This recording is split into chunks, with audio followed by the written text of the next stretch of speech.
Thank you, guys. I was gonna play you guys music, but they sold all my shit. Just kidding. I love living here in Las Vegas. I have learned that there are a lot of things that women can do in Vegas that Vegas girls can do in Vegas that you can't do anywhere else. I'm originally from Cincinnati, Ohio, and I learned that woo. I learned that here in Vegas that in the time that I've lived here that women can do things here that they can't do anywhere else. Like some of you women, and you can sit over there and shake your head, but I know some of you women in here have done it. They get dressed in a bathing suit, in a bikini, in high heels, and then go walk down the strip with no intention of going to a pool.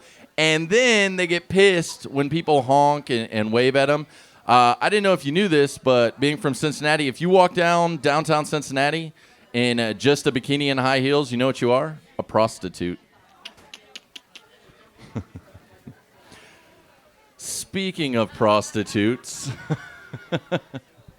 did you guys know that you can barter with a prostitute? Did you know that? I found this out that prostitutes, especially here in Vegas, apparently, will walk up and you're like, "Well, how much?" And the girl will go, $20. And you, as a man, as the customer, can say, "I only got 5 on me."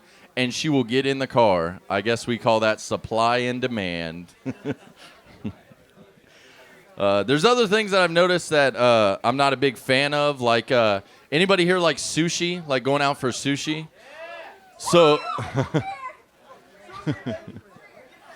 is that the Asian table? That was like, yay, sushi!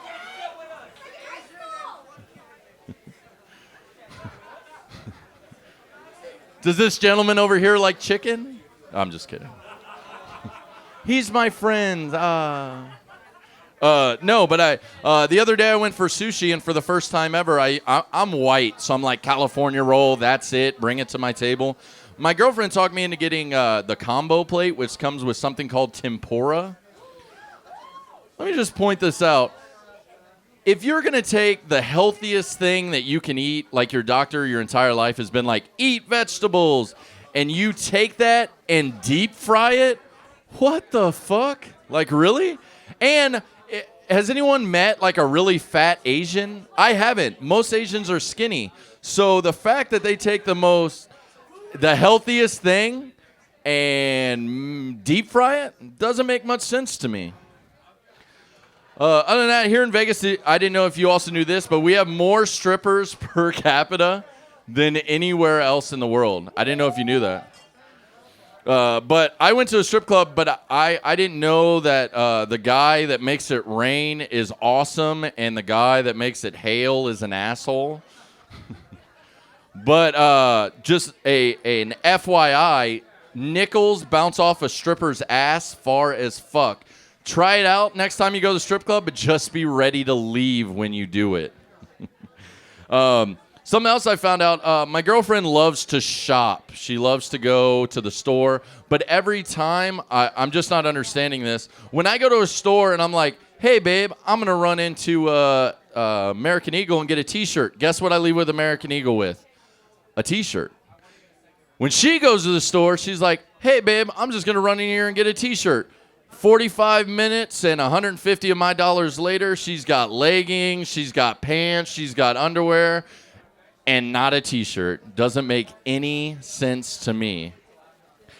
But one thing I love being a comedian, but there's some things that a comedian can do that a comedian can't do that, man, I almost fucked that whole joke up.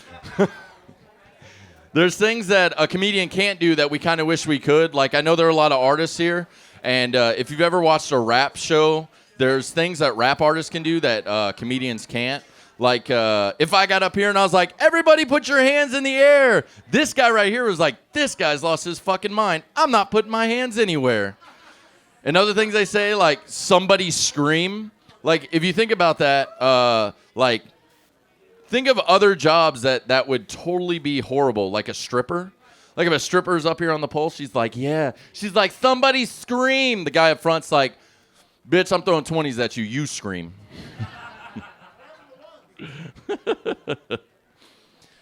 But, train of thought. I lost my train of thought.